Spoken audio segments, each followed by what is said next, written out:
Welcome to Colonie TV, the governmental educational channel for the town of Colonie.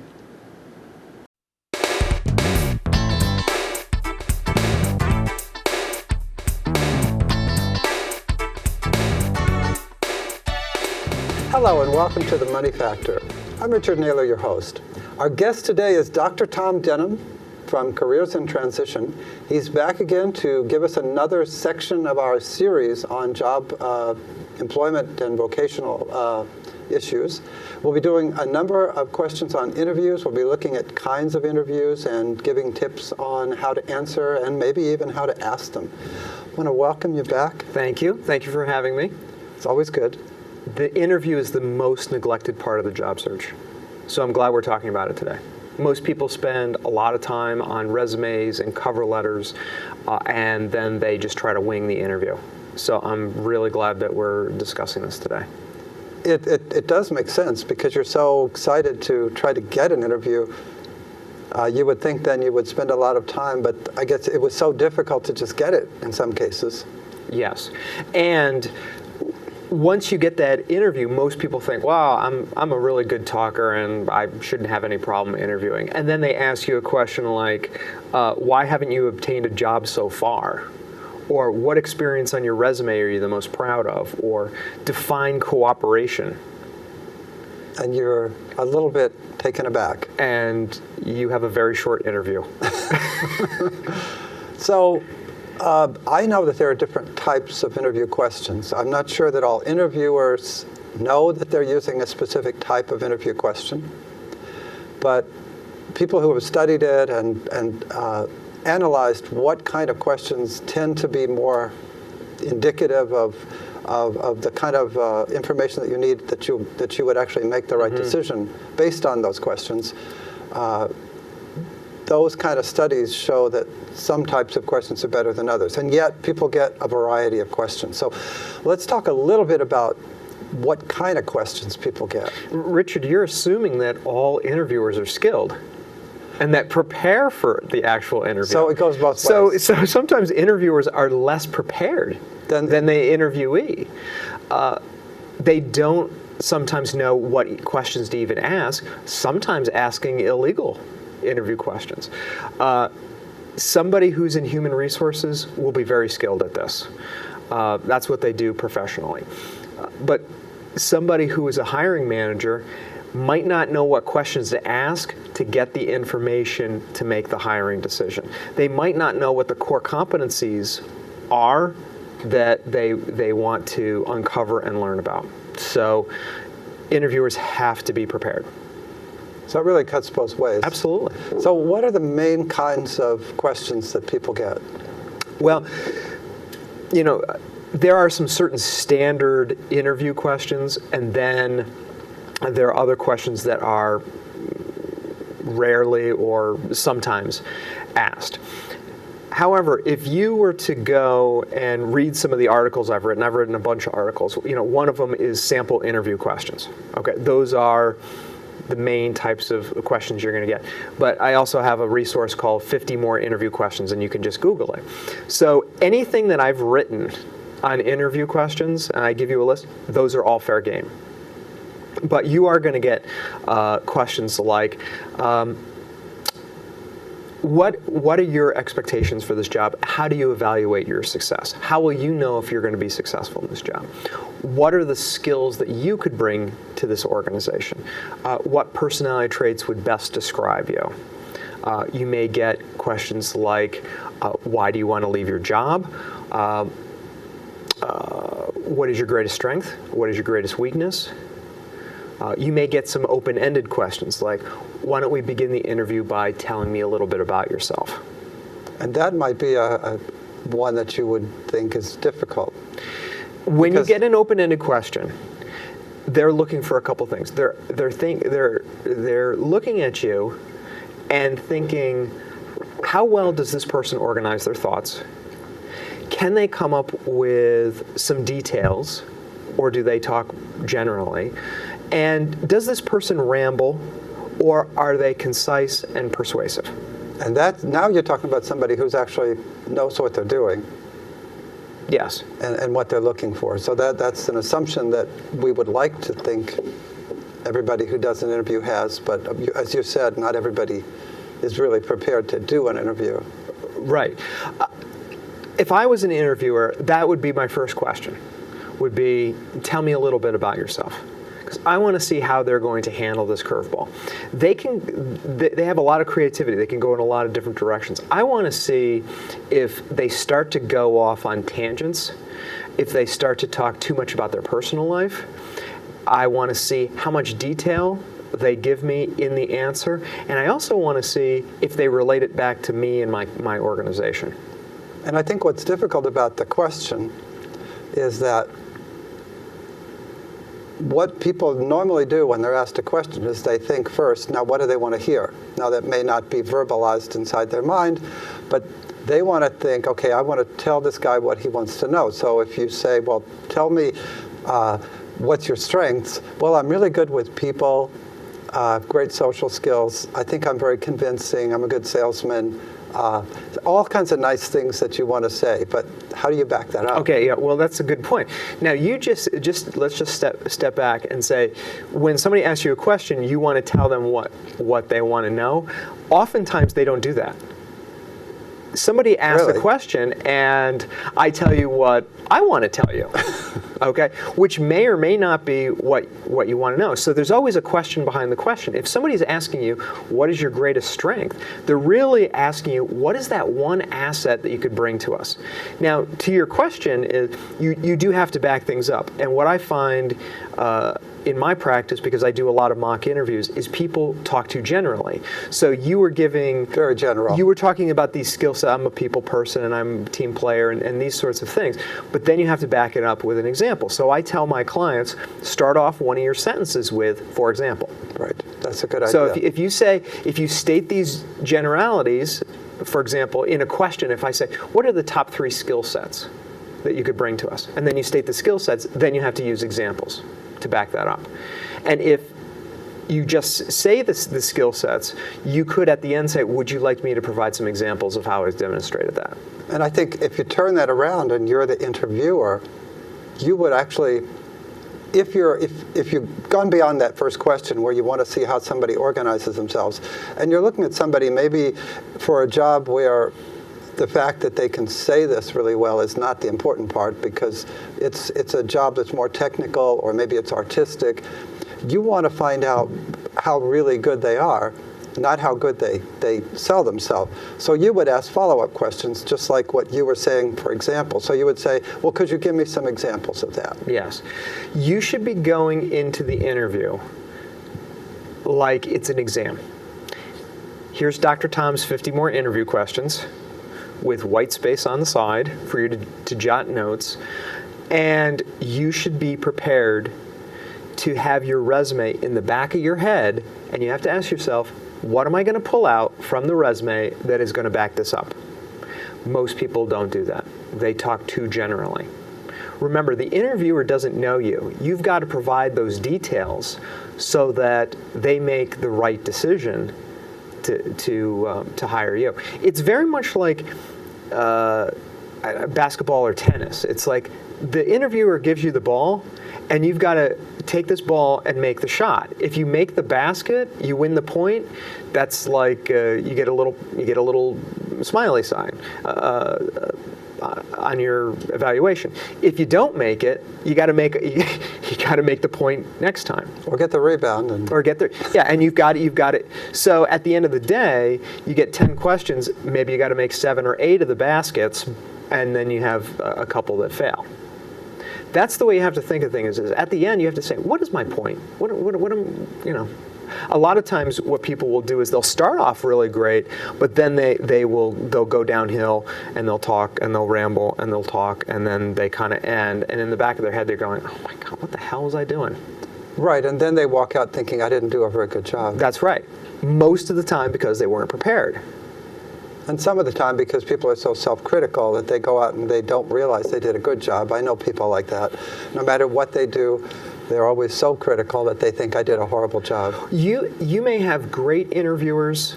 you might be a good interviewee, you have a great report, you have a fantastic hour and a half long session, you walk out and you go, wow, that was fantastic.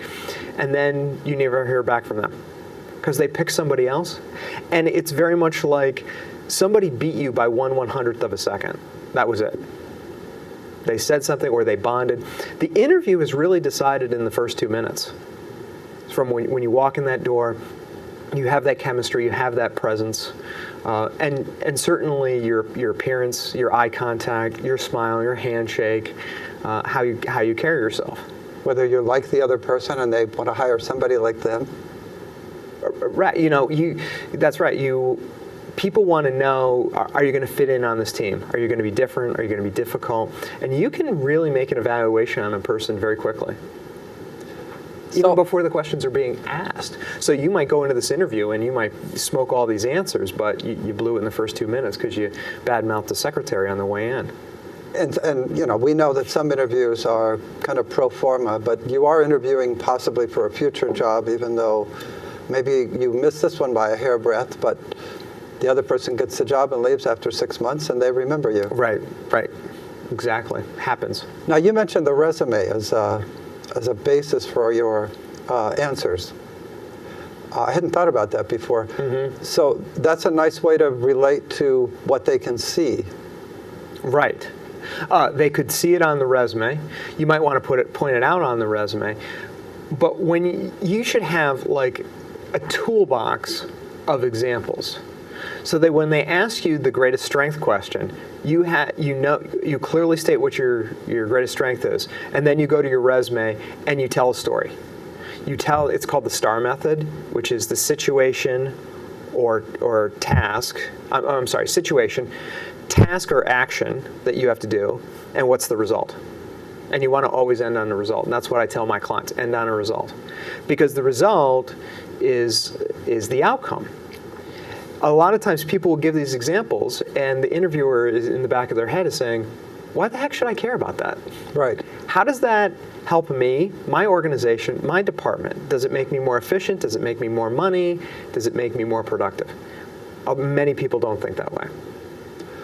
I've looked at a book. I haven't read it carefully, but it was about hiring for attitude. You hire for attitude and you train for knowledge. So that kind of tells me that, okay, I don't know everything that goes on in this organization, of course, because it's an inside thing. I assume when you say that, if you're a plumber, you expect them to have basic knowledge, but not local knowledge, not how we do things. But the attitude is really the most important thing to separate different people. If you hire somebody that is the most technically competent, but they don't have the right attitude, it impacts you and it impacts everybody else. And it's really hard to change somebody's attitude. That's usually baggage that comes into the organization. You can train somebody to do a particular job, but it's very hard to change somebody's attitude. I call it championship thinking. If you ever watch Notre Dame football, halftime they'll show the athletes coming in the locker room, and there's a sign that says "Play like a champion," and you don't go out on a football field and say, "Oh, I hope we won't lose today." Right. You think like a champion, you get championship outcomes. You think like a loser, you get loser results. So when somebody's coming in with a negative attitude, they could be technically competent, but there's a price that's paid. Are there many questions that you're finding that employers are asking that are really getting at attitude? And maybe a couple examples. They might ask questions about motivation. They may ask a question like, what motivates you? Could you give me an example of a time where you had to demonstrate your motivation? They could ask a question like, what 5 words best describe you? Could you think of a question that would get at motivation? I could ask a question like, give me an example of a time where you set a goal and tell me about the process in which you achieved it. Okay, that sounds good. So as they're giving the verbal answer, I'm also going to pick up on their nonverbal cues. Do they get excited? Do they get energetic? Do they get enthusiastic? Do they just get enthusiastic about this answer, or does this answer, or does the way they communicate throughout the interview express their energy and enthusiasm and positive attitude? Right, because I do know of an interview that took place where the person was very excited about one thing, and the interviewers found that that wasn't actually the main thing they were looking for. And nothing else seemed to be interesting to the interviewee. Right. I think you have to go back to the job description. I think you also have to go back to what is the purpose of the interview. And even before that, what is the purpose of the resume and cover letter? The purpose of the resume and cover letter is to get you the interview. The purpose of the interview is to get you a second interview to give you an offer, or if it's just going to be one interview, to give you an offer. And so many interviewers, they're not thinking in the back of the head, what do I need to say to get this person to pick me? They're not thinking about that. They are more interested in just telling their story, or just sharing. And you also have to think, like, why does the interviewer care? And a lot of people aren't thinking that. They're so self-absorbed in their answer that many times, the interviewer really doesn't care. So the interview is about you, but it's for somebody else. And that, of course, that is what everybody needs to keep in mind. And most people are not good at sales. This is a persuasion session. And you could state all the facts, you could say all the right answers, and still not be persuasive. Right. Yeah, I was looking at an article today on what are the most successful posts on Facebook. And the author came up with 3 things that make a difference. One should be logical, where somebody can say, yeah, I can see how that would be useful. It should express or elicit some emotion, where it makes you care about the post. So now it could be, I can lose weight and I would care, but it could also be something about you show an emotional situation that really gets people. And the third thing, they much prefer positive. Sure. One of the things I do, and this has nothing to do with interviewing, but it has to do with positive attitude, is I get on the internet Monday through Friday, and in the morning, I do the Dr. Tom motivational message of the day, and it's always some kind of inspiring quote. And oftentimes, I will find pictures on the internet that have a quote that are inspiring. So, I'll find one that says, success is getting what you want, happiness is wanting what you get. So I'll send that out, and I'll do this day after day after day. It's inspiring people, it's emotional, but it's also adding value. Maybe somebody will learn from that and either incorporate it into their life or share it with other people. And this really does have something to do with interview questions, because the point that I think we're trying to make, or I was trying to make, is that those 3 things, and you showed that it's true, really are exactly what you need when you're doing an interview. Yes. It has to add value. This Facebook post, why should I care? There is so much. Why should I care about the interviewee? Right. And there's so much that you and I look on the internet, and it's like, I'm at CVS right now. That's great. That doesn't add any value to me. I don't really care. Negative maybe value, because it's in my way. You wouldn't call up your friends and just say, hey, I'm at CVS. No. You would never do that, so why post it online? Here are my feet. It doesn't add any value. So in the back of your head when you're interviewing, you have to say, how does this add value? Most people don't think that way. Why should they care? Why should they care? So I might say I would ask a question for interviewing. I say, what are the 3 things on your resume that you're the most proud of? And then I might do a follow-up. I might say, why? Now, most resumes probably don't, other than, I'm proud that I have this job, but I'm not unemployed, but most resumes don't go into that kind of detail, do they? Or should they? It depends. every answer I give you, Richard, is it depends. Obviously, I prefer a one-page resume. It depends. Sometimes you can have a two-page resume. It depends on the field. Depends on the level you're going for. If you're going for a vice president level, you should probably have a two-page resume. If it's an academic one, you have the academic one. You're going to have multiple pages. Your curriculum vitae. It depends on how you organize it. If you have a summary section at the top with 5 to 7 bullets, that can give a reader an overview. And then it also depends on how well you organize your education, your experience, and your other things on your resume. Sometimes people will use a 12-point font when they could have used an 11-point font and put more information on there. But a lot of times when people come into my practice, their resume is onto a page and a half. I can still get it onto one page, say the same amount of information, almost sometimes save enough space to put more information on there. But that resume should guide the interviewer during the process. Anything you put on the resume can be asked during an interview. So don't go, oh, well, did I write that down there? Don't say that. And I think that's something that's actually a little new to me. It's not that I had never, that it doesn't make sense or that I'm like, oh, wow. It's just that in a way, oh, wow, of course. I do that all the time when I do an interview. I look at the resume, and that's one of the sources of my questions. So I guess when you help somebody with their resume, you're looking at it going, well, you've got 3 years here missing. They're going to ask you about that.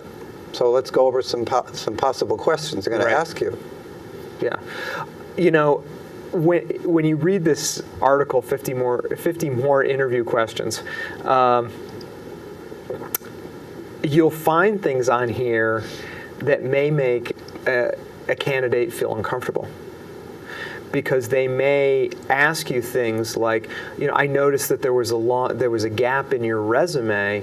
What were you doing during that time? Now, I will tell you, I have a client right now. She's a young person. She has been job hopping to a certain extent. She's been out of work for a year, and she's trying to decide whether she should take this temp job. And she's not sure if she wants to. Well, there's a difference between wants and needs. I told her if she doesn't take this temp job, what is that going to do to her resume? It's only going to extend this gap. The longer you're out of the job market, the message that you're sending is, I'm stale, nobody wants me, and I'm not a good prospect. The other job hopping shows that I'm not stable. And the things that, of course, I couldn't maybe ask this myself, but if I were the person being asked the question, there are things that make the space make sense. Well, I had a child. No. Right. So, or I was taking care of an elderly parent. When I told her this, she kind of was taken back and said, oh. She had no idea that the employers and the job market are cruel, and they really don't care that you've been trying to find yourself, over the last year. Right. That may sound very nice, but I've been trying to find myself. Well, an employer would say, well, that's nice. When you find yourself, that's great. Please contact us. Also, please don't do it during our time. Right. So, you have to be, you really have to hold yourself accountable that you're going to be asked these things. So that takes a proactive mindset. And maybe there's not a great answer. Have you had situations where it's like, it sounds like what you said, job hopping has a negative connotation, I would say, if it has a connotation. Because I'm not going to hire somebody who's going to leave and hop away. Job hopping is bad, period. Okay, but there's a difference between job hopping and making strategic short-term positions. If you're changing your job every 3 to 6 months and you're doing this for several years, that's not going to do anything for you. You're at risk. Now, certainly, people, a shooting star is not what we're talking about here. No, certainly people do that kind of thing and they get hired and then they settle down and that kind of thing. But oftentimes it's too late. They job hop, but then they get the question, why are you job hopping? And they're kind of like, oh, I had no idea I was job hopping. I was just doing what I wanted to do. They don't understand that when it comes to the world of work, it's not just about them. So if they had understood they were a job hopper, how would you, let's say you had done that, you woke up one day and said, that was stupid. and now I really know what I want to do. I really want to do this because I realize I've enjoyed this my whole life, and I've been looking for the wrong kind of job, and that's the kind of job I want. And okay, so that's you. How would you answer that question? Unfortunately, most of the time when people have job hop 10 jobs in 3 years, it's like they're coming to me like they've got emphysema and they're 65 and they want a pill from the doctor and they want to be healed. I encourage people to volunteer. You've got to demonstrate on paper, in your cover letter, during the interview, through your references, that you're serious. Because you've got a behavior pattern that says you're not. That says you're not. And what am I going to believe? Somebody, what they say or what I see? Right. You're demonstrating them that you're scattered. I mean, I believe nothing of what people say unless it all fits together, and I have no reason to doubt it. You know, there's sort of an unspoken grace period between, say, college and age 25. You can go to Nicaragua and build schools. You can go to Europe and backpack, and you can try different types of jobs. But really, when you get between 25 and 30, people are looking at you and going, "You're not a new college graduate."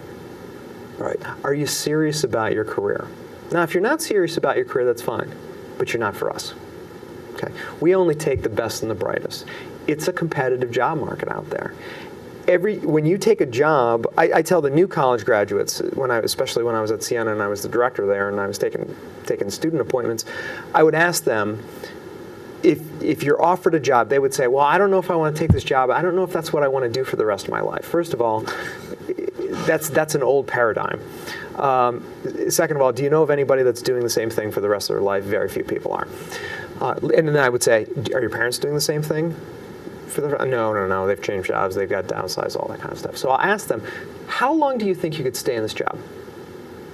And they'll say, I don't really know. I say, do you think you could do it for a year? Oh, definitely for a year. I was thinking maybe 2 years. I say, if you can do this job for 1 year, then you should probably take it. Okay? Then at the end of the year, you reevaluate. But if you can't stand it for 6 or 9 months, then you should look for something else. And of course, the employer, unless this is a position where there's a lot of turnover, and I know some jobs do have a lot of turnover. I don't know, maybe car salesman, a few things. I know there's more turnover in some of these things. It's a lot of pressure, difficult. Most people would be looking for more than 1 year, because 6 months, you're up to speed. So until that year really doesn't even start until you're functioning at a high level. And 2 years for me is what I would be looking for. New college graduates see 2 years as a lifetime. Okay, so there's a difference. As you and I know, as we become more seasoned or we get older, 2 years is about 2 minutes. But when you're younger, 2 years seems like an awfully long time. So now you've got a generational problem here. You're absolutely correct. But nonetheless, that's what the guy's looking for. That's right. I mean, you're absolutely correct. I mean, it takes 6 months, 9 months, a year just to get up to speed before you can do peak performance. And before they really trust you, maybe, with everything. Right. So you've worked yourself to where maybe you're worth more than you were before. Maybe you're worth more than we thought the position was worth if you did a good job. But nonetheless, you're moving up in a different way. Well, the other thing, we're just about new college graduates is they want to try a lot of different things before they make a long-term commitment. So I would encourage them, do something for a year, reevaluate, do something for another year or two, reevaluate, do something for 2 to 3 years, then reevaluate. But each time you're making a choice, you're sending a message on your resume about what you want to do. So that's an important question, where they're trying to get at that. Let's go through, we're getting closer to our end time, but I want to actually do some questions. Okay. And try to pick out some questions that you think are interesting, and let's talk about them. Let's see here. How do you keep your skills fresh? Okay. First of all, you have to identify what your skills are. And then you would have to give concrete examples that would demonstrate that you're keeping them fresh. Are you reading? Are you going to webinars? Are you going to workshops? Are you reading outside of work? Give some examples that might demonstrate that. Sounds good. let's take a look at what is your understanding about the nature of this job. They've given you a job description. I wouldn't read from it during the interview, but tell them, these are the 3 to 5 things that are most important in this job, and be very specific. This is my understanding. And you've read it right off of the, basically, right? You've read it right off Right, you should know that job description cold.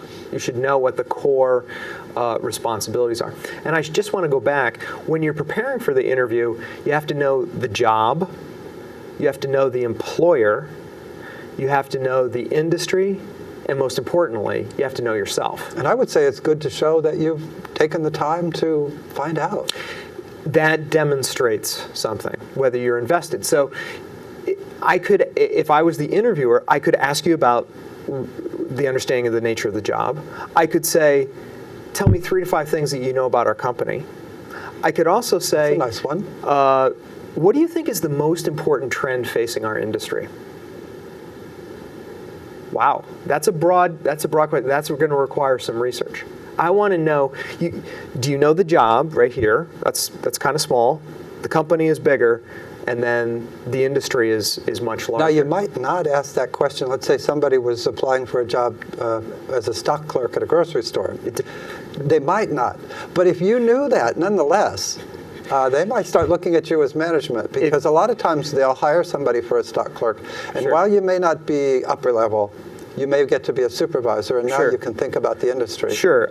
Yeah, I probably wouldn't ask that question at that time, but But knowing the answer still could be, because then you might be able to understand why they're asking a certain question. Like, right. they're going to lecture you, if that was your job, that, Right. look, our margin is like 1%. If you drop 3 cans a night, you've just taken part of our income away. Sure. Whereas if you didn't drop those 3 cans and we sell them, right? So you're going to understand that and be able to demonstrate already about how careful you are and how you were able to put your tent together, and you've kept this thing together for like 20 years. It's the same old tent, never broke it. Yeah. All kinds of things. Yeah. And the other thing, in addition to the job, the employer, and the career field or the industry, is knowing yourself. And people might ask questions like, what would you say are the top 5 values that are important to you in the world of work? If you haven't done the necessary self-assessment and preparation, you're going to have to think on your feet. And usually when you do that, it's not well thought out. It does not come out as organized or as persuasive if you had stepped back and prior to the interview had prepared. I think that's a great question to cover a little more, because it seems like it's a part of a category of question which is the most difficult. You think about what the other person wants, and you might have thought of that, but to talk about yourself in a way where you really show an understanding. I want to know if somebody knows themselves, because if they know themselves and they know what this job is, then it's a good match. If they don't know themselves, they may be doing a job that's not a good fit for them, and then they may leave because they eventually, over time, they get bored of this job, and their true self is over here. And that might give some clues to the person who's coming up with questions about what kind of questions to ask. Because if what you know that this job can be very meticulous, and that while the importance of doing whatever they're doing does amount to some income for the company, it still can be tedious to go through and get this all right. And so finding questions that you can ask the person to get at how careful they are, and whether that bothers them or not. So if you can say, well, that drives me crazy. Right.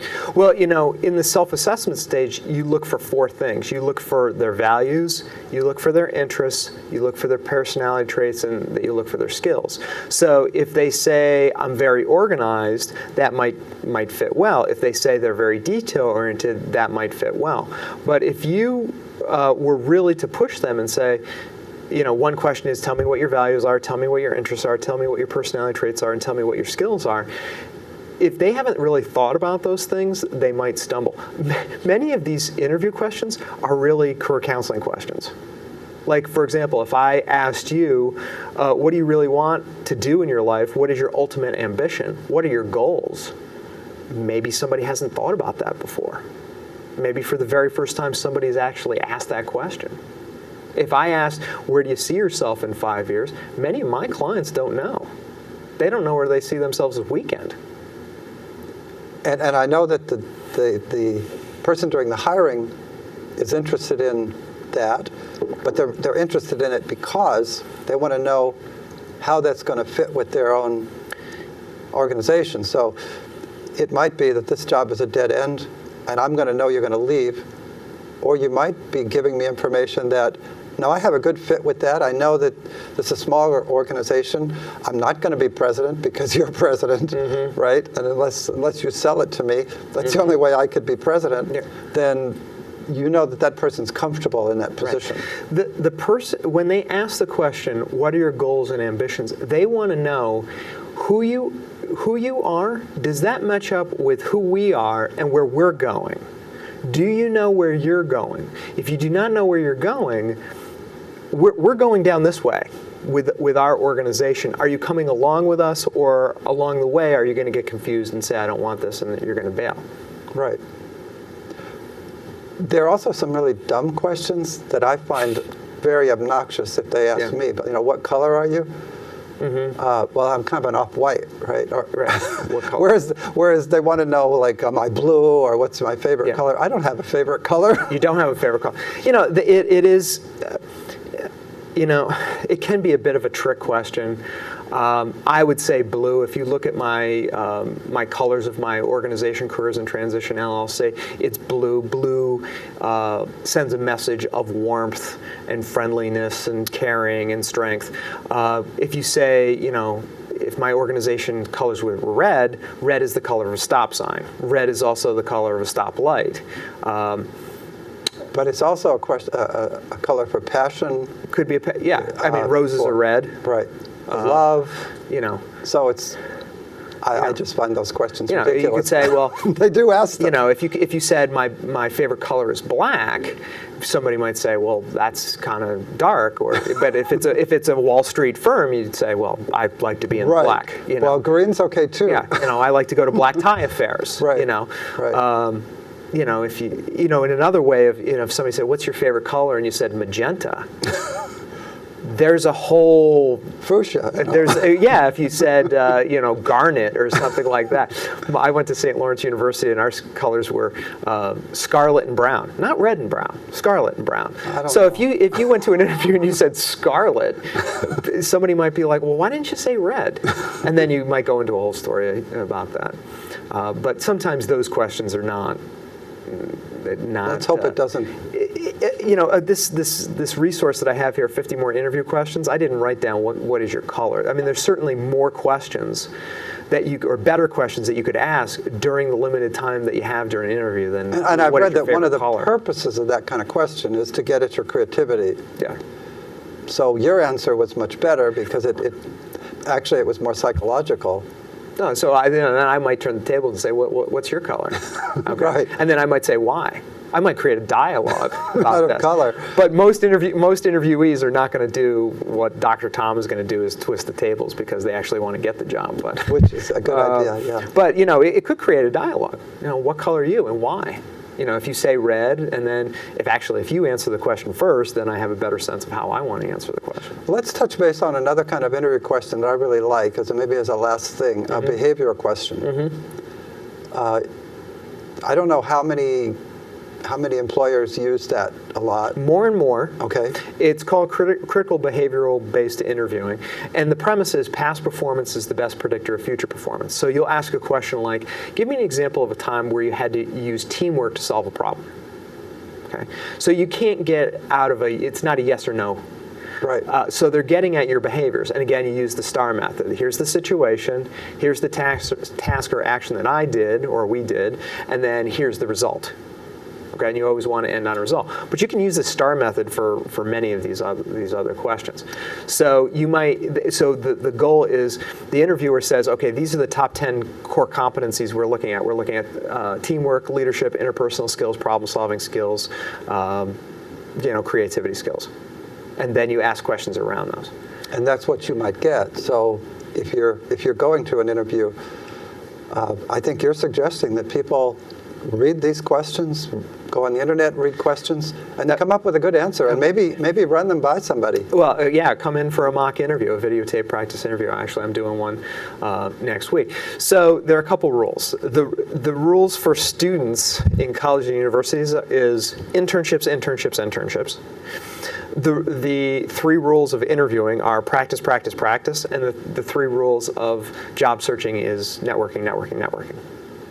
And I think we'll leave it right there, but we'll repeat one more time. The three rules of interviewing is? Practice, practice, practice. Sounds good. Thank you, Dr. Okay. I hope people will read my 50 more interview questions. It's online, and I hope they'll prepare and land that next job. And we do hope that. We can use all the workers we can get. Yeah, great. Thank you. And I want to thank you for watching. I hope you enjoyed the show, that you tune in again next time, and have a great week. Take care.